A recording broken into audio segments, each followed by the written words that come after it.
Hi everyone! Today's video is going to be a story about how you need to be flexible when you go cruising and prepare for unexpected things to happen and why. This story happened to me. We were getting ready to go on the Mariner of the Seas. It was last February, so February of 22, and we had flown from Ohio to Orlando, and I had booked a package with GoPort that included a hotel and a transfer from the hotel by the airport in the morning over to the ship. Okay, so we woke up and the hotel was supposed to, or sorry, the shuttle was supposed to pick us up at 11 o'clock. And we had like a 11:30, 12 o'clock check-in time. So I was like, okay, that's perfect. And we woke up to an email from Royal Caribbean that said, hey, we're sorry for the inconvenience, but the ship is returning to port 3 hours late. They had to divert for a medical emergency the day before. So, please don't come to the port at the time that you were scheduled. They're going to get in at 11. They have to get everyone off the ship and turn the ship around. So they said, leave, come like 2 or 3 hours later than you had planned. Okay.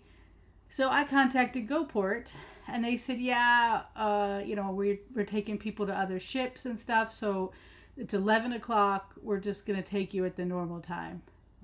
So I'm thinking, oh my gosh, we're not going to be able to get on the ship. We're just going to have to stay there and stand in line. But it is what it is. It's the transfer. It's about a 45-minute transfer over there. So we go out at 11 o'clock and my daughter and we get on the bus and we ride over there and everything was fine. We get off and we see like the hundreds of people just lined up, waiting to get on the ship. And I went to the front. Well, first of all, we dropped off our luggage with the porters, went to the front and looked, and they weren't letting anyone on yet. So I'm like, okay, this is going to be hours. I mean, you could see people still coming off the ship. They hadn't even been able to get everyone off yet. They had just gotten there. So I'm like, oh, it's going to be like a couple hours before they even are able to start letting people on. Because what happens is everyone has to get off. The ship has to be cleared before you can put the next group of people on. There's a whole bunch of things that goes with that. So, okay.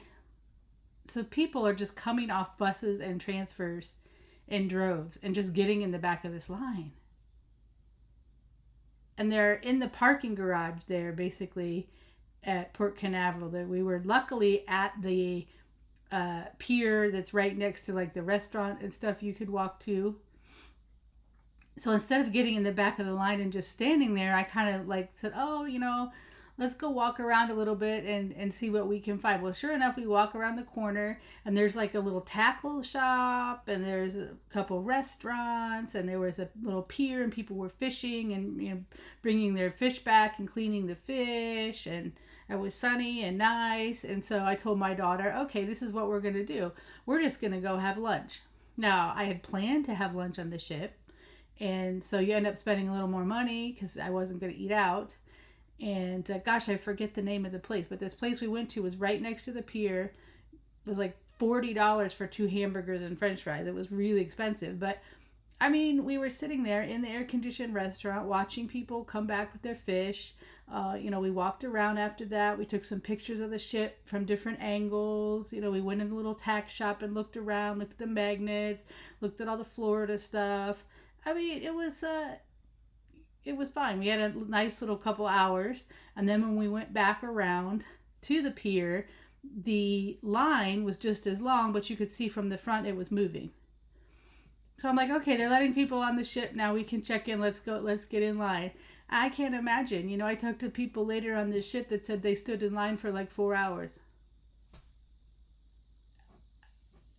I don't understand that, but I mean, it's one thing if you don't have any place to go.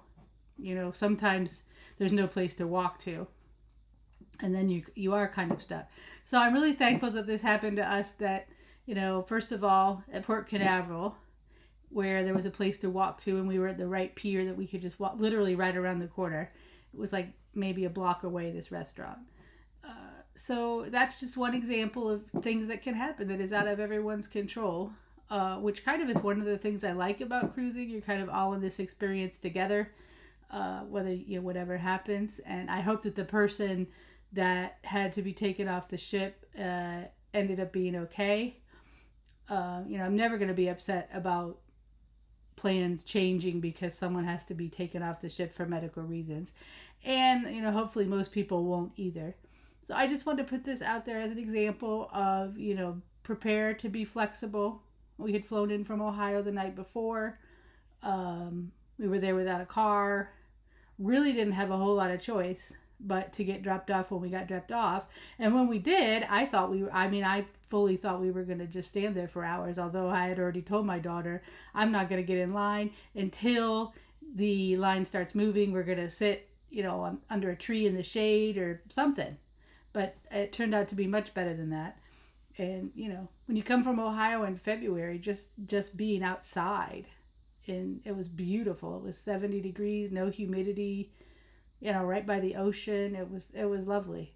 So anyway, I just wanted to put that out there as something to think about. Always when you travel, be prepared for things to change and not to go the way that you plan. And I hope when you go on your next cruise, you have a great trip. Happy cruising.